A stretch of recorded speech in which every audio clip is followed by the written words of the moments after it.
Hello friends, स्वागत है आपका मेरे चैनल में। तो कितनी बहन लोग पूछ रही थी कि दीदी धाम का पर्चा कैसे बनता है, क्या क्या नोट करवाना रहता है। तो आज मैं इस वीडियो में वही बताऊंगी, तो आप लोग बने रहिएगा, पूरे वीडियो देखिएगा तभी समझ में आएगा। तो चलिए हम वीडियो को स्टार्ट कर लेते हैं। तो देखिए, जो बच्चा के लिए तड़प रही है, जिनको बच्चा चाहिए और वो धाम के बारे में जानी है, तो उन जाने के लिए कि हाँ वहाँ पे एक धाम है, वहाँ से बच्चा होता है, तो मैं भी जो वहाँ पे जाऊँगी। लेकिन वो लोग को कुछ इतना पता नहीं होता है, तो वो लोग जानना चाहती है। तो वही लोग कमेंट में हमेशा पूछती है कि दीदी कैसे क्या होता है, पर्चा कैसे बनता है, क्या क्या बताना रहता है, पर्चा में क्या क्या नोट करवाना रहता है, घर से क्या क्या चेक करवा के जाना चाहिए, क्या क्या पूछते हैं वहाँ पे। बहुत सारा सवाल रहता है बहनों का, क्योंकि वो जाने से पहले हर चीज़ जानना चाहती है और जानना भी चाहिए। जानेंगे तभी आप सही से वहाँ हर चीज़ बता पाएंगे और उसके अकॉर्डिंग आपको दवा सही से मिल पाएगा और आप प्रेग्नेंट हो पाएंगे। अगर सही से कोई चीज़ बताएंगे ही नहीं तो फिर प्रेगनेंसी कैसे होगी। तो सबसे पहले कि अगर आप धाम पे जाना चाहते हैं फर्स्ट बार, तो आपको पूरा चेकअप करवा लेना है, अपना ब्लड जांच और ये सब जो थोड़ा बहुत होता है वो जांच करवा लेना है। और अगर आपके पास है रिपोर्ट, आप जांच करवा लिए हैं, बहुत कोई बहन तो करवा ही हो ही जाता है, इधर से थक हार के ही कुछ मोबाइल पे सर्च करती है तो वीडियो वहाँ का आ जाता है तो वहाँ पे जाती है। नहीं तो फर्स्ट बार तो हर कोई डॉक्टर के पास ही जाते हैं, तो वो लोग के पास तो रिपोर्ट होता ही है। तो अब भरवाना क्या क्या होता है, पर्चा में क्या क्या लिखवाना होता है। तो आपको देखिए, रिपोर्ट वहाँ पर ले करके जाना जरूरी नहीं है। अगर आपको पता है, क्योंकि आप डॉक्टर के पास गए होंगे, दिखाए होंगे, तो आप डॉक्टर आपको बोला ही होगा कि आपको क्या है, किस चीज़ का प्रॉब्लम है, किस प्रॉब्लम से आपको बच्चा नहीं हो रहा है, हस्बैंड में दिक्कत है, वाइफ में दिक्कत है, ट्यूब ब्लॉक है। वो हर चीज़ आपको चेकअप करके बताते ही हैं, तो आपको तो पता ही होगा कि क्या क्या प्रॉब्लम है, किस कारण से बच्चा नहीं हो रहा है। और सबसे पहला बात और सबसे ज़रूरी बात ये होता है कि आपको पीरियड का डेट याद रखना है, साइकिल याद रखना है कि आपको कितने दिन में पीरियड आता है, आपको जल्दी आता है या टाइम से आता है या लेट से आता है। ये बहुत ज़्यादा ज़रूरी है, वहाँ पे मेन यही पूछा जाता है। और आपको ब्लड कैसा आता है, हैवी ब्लीडिंग होता है या लो होता है या ठीक जितना होना चाहिए उतना होता है। तो और ब्लड का कलर कैसा रहता है, ब्लैक आता है, ब्राउन आता है, रेड आता है, पिंक आता है। तो ये सब आपको वहाँ पे नोट करवाना रहता है। तो सबसे पहला और ज़रूरी जानकारी तो यही है कि आपको इसका ज़रूर रखना है आपको दिमाग में। वहाँ पे इतना आपको टाइम नहीं मिलता है कि आप वहाँ पे सोचें, आपको वहाँ पे पूछेगी, अब आपको बताना रहेगा। और जो भी है, आप अगर वहाँ पे जा रहे हैं और नोट करवा रहे हैं, पर्चा बन रहा है आपका, तो वहाँ पे आप मन में मतलब बैठा लीजिए कि क्या क्या दिक्कत है। आपको जो भी शरीर में दिक्कत है वहाँ पे हर चीज़ बताना है, और वो जो पूछेगी तो वो तो बताना ही है आपको, एक भी चीज़ नहीं छोड़ना है। जो भी है वह हर चीज़ वहाँ पे आपको नोट करवाना है, क्योंकि उसी के आधार पे आपको दवा दिया जाता है वहाँ का।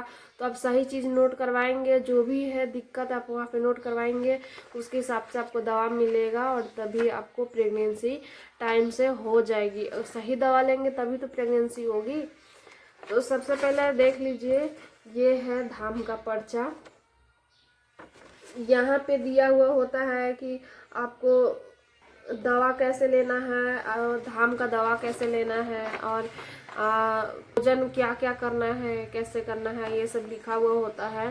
और यहाँ पे आपका नाम लिखा जाता है, आपके हस्बैंड का नाम लिखा जाता है, आप कहाँ से आई हैं, किस जिले से आई हैं, वो लिखा जाता है आपका। और कितने साल आपके शादी का हो गया वो वहाँ पे बताना होता है, वहाँ पे नोट किया जाता है ये भी। और आप में क्या प्रॉब्लम है, आपका एएमएच लो है या ठीक है या हाई है, और आपके हस्बैंड का स्पर्म काउंट कैसा है, ये नोट करवाया जाता है। तो अगर आप हस्बैंड का चेकअप नहीं करवाए हैं, आप दिक्कत है या नहीं है वहाँ पे पूछेगी, और आपको जैसा है वैसा वहाँ पे आपको सही सही सब कुछ लिखवाना ही रहता है। हार्मोन का लिखवाना रहता है, और आपको पहले से बच्चा है कि नहीं है ये भी आपको नोट करवाना रहता है। अगर बच्चा आपका है और दोबारा नहीं हो रहा है तो वो आपको वहाँ पे बोलना रहता है। और बच्चा है तो जो आपका सबसे छोटा जो बच्चा है, लास्ट बार में जो बच्चा आपका हुआ उसके बाद नहीं हुआ, वो कितने साल का है, वहाँ पे हर चीज़ लिखवाते हैं। शुगर है कि नहीं है हस्बैंड या वाइफ में से किसी का, ये भी वहाँ पे लिखवाया जाता है। और आपको डिस्चार्ज होता है कि नहीं, जैसे दांत वगैरह का प्रॉब्लम तो नहीं है, ये भी लिखवाया जाता है। आपको अंडा बनता है कि नहीं बनता है, कितना बड़ा बनता है, ये सब लिखवाया जाता है वहाँ पे।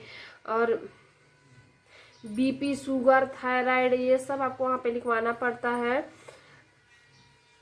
पेशाब में आपको जलन होता है कि नहीं, मतलब आपको इन्फेक्शन वगैरह कुछ भी अगर है, यूटीआई इन्फेक्शन, ये लेडीज लोग का बहुत ज़्यादा प्रॉब्लम होता है इन्फेक्शन का, तो वो भी आपको वहाँ पे लिखवाना रहता है। और आपको चक्कर आता है कि नहीं आता है, और डॉक्टर आपको क्या बोले हैं कि क्या चीज़ प्रॉब्लम है, किस कारण से आपको बच्चा नहीं हो रहा है, मेन क्या है, वो भी आपको वहाँ पे लिखवाना होता है। हार्मोन कैसा है आपका, इनबैलेंस है कि सही है, ये भी आपको वहाँ पे लिखवाना रहता है। आपका पीरियड कितने से कितने दिन में आता है, ये लिखवाना रहता है। कितने दिन रहता है, ये भी लिखवाना रहता है। और अगर आपको पीरियड नहीं आता है तो वो भी आपको लिखवाना है। बहुत ज़्यादा दिन पे आता है, दवा खाने से आपको आता है, दवा खाती हैं तब आपका पीरियड आता है, नहीं खाती हैं तो नहीं आता है, ये भी वहाँ पे लिखवाना रहता है। इतना चीज़ आपको पर्चा में लिखवाना रहता है। तो अगर आप जा रहे हैं तो इतना चीज़ आप जो भी हम बोले हैं, इतना चीज़ आप ज़रूर नोट कर लीजिएगा और आप देख लीजिएगा कि आपका कैसा है।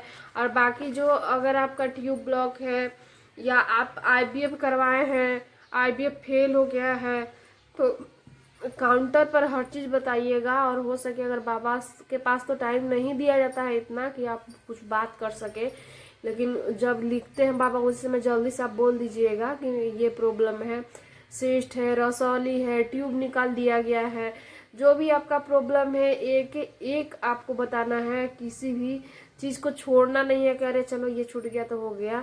और सबसे ज़रूरी कि पीरियड के बारे में तो जानकारी ज़रूर देना है आपको। और यही पर्चा बनवाने के बाद आपका वहाँ पे बाबा के पास जाने का नंबर आता है, तो आप जाते के साथ पर्चा ज़रूर बनवा लीजिएगा और जो भी दिक्कत है हर चीज़ नोट ज़रूर करवा लीजिएगा। आपको करना क्या है कि आप जैसे ही धाम पे जाएंगे, तो धाम पे जैसे ही अंदर एंट्री करेंगे तो आप दूर से ही बाबा को प्रणाम करिए और सीधे चलते चलते आप प्रणाम करके और सीधे आप पर्चा पहले बनवा लीजिए। उसके बाद आपको वहाँ पे गदा रखा हुआ होता है, अपना जगह देख देख कर सबको बैठते हैं, तो फिर अपना जगह देख लेना है, वहाँ पे आप सामान वामान रख सकते हैं। और अपना सामान का खुद ही ध्यान रखना रहता है, बाबा बोलते हैं कि आप खुद के सामान का खुद ही ध्यान रखिए। और उसके बाद आपको नहा लेना है, सामान वगैरह रख के पर्चा बनवा करके आपको नहा लेना है। नहा करके और बाबा के पास जाना है, और जो भी जल हो, फूल हो, उससे चावल हो, उससे आपको संकल्प ले लेना है, या ऐसे ही हाथ जोड़ करके संकल्प ले लेना है, क्योंकि आप खुद ही मंदिर में आप गई हैं, बाबा के सामने साक्षात बाबा है वहाँ पे, तो आप वहाँ पे नहा धोआ करके और संकल्प जरूर ले लीजिएगा। जो आप घर पे जैसे संकल्प लेती हैं दीपक आरती करने से पहले, तो वैसे ही वहाँ पे भी जा कर के आपको संकल्प लेना है। बाबा के सामने बैठ करके हर चीज़ आपको, जितना दुख दर्द है, बीमारी है, कोई ताना मारता है, ये सब आपको बोलना है वहाँ पे बाबा के सामने। और रोना है, आंख से आंसू गिरा करके आना है बाबा के धाम पे, और उनको बोल करके आना है कि हे लाल धागे सरकार, अब मेरा इस बार हम जा रहे हैं घर पे, तो इस बार मेरा पॉजिटिव आ जाए। अब हम बच्चा लेकर के ही खुशखबरी लेकर के ही, 2 लाइन लेकर के ही आपके धाम पे आए, ऐसा कृपा करिएगा बाबा। इस तरीके से आपको बोलना है वहाँ पे। और अगर आप ऐसा टाइम में गई हैं, आप पीरियड आने से 2-4 दिन अगर पहले गई हैं, या पीरियड आने के डेट में आप गई हैं, आया नहीं है, तो वहाँ पे संकल्प लीजिए कि हे बाबा यहाँ से पॉजिटिव करके ही भेजिएगा हमको, हम यहीं पे चेक करके जाएंगे और मेरा 2 लाइन आना चाहिए। क्योंकि वहाँ पे बहुत सारी बहन लोग जाती है और वहाँ पे चेक करती है, उन लोग का पॉजिटिव आता है। तो इसीलिए आप लोग अगर जा भी रहे हैं तो पीरियड जब आने वाला होगा उसी समय आप लोग जाइएगा और वहाँ पे जा करके चेक करिएगा। क्योंकि वहाँ पे बहुत सारी महिलाओं का रिजल्ट आ जाता है, 2 लाइन आता है वहाँ पे चेक करने से। तो आपको वहाँ पे चेक जरूर करना है और संकल्प लेना है। आपको संकल्प ले करके उसके बाद वहाँ पे खाना वाना की व्यवस्था रहता है। तो आप मतलब भंडारा चलते ही रहता है, तो वहाँ पे आप खाना वगैरह खा के आराम कर सकते हैं।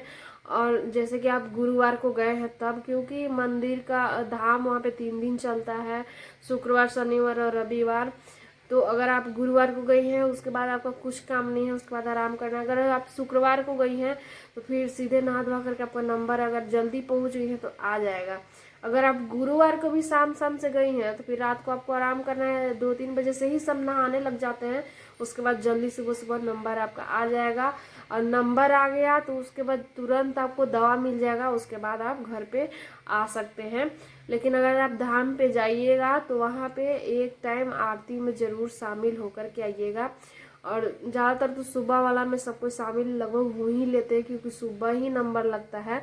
तो आपको वहाँ पे शामिल होकर के और आना है। और कितने लोग जैसे कि शुक्रवार को लेट से पहुँचे हैं, नंबर लगाए, फिर बाबा बुलाए हैं, फिर वो लोग जल्दी आ ही जाते हैं, ना सुबह शामिल होते हैं आरती में और ना ही शाम को होते हैं।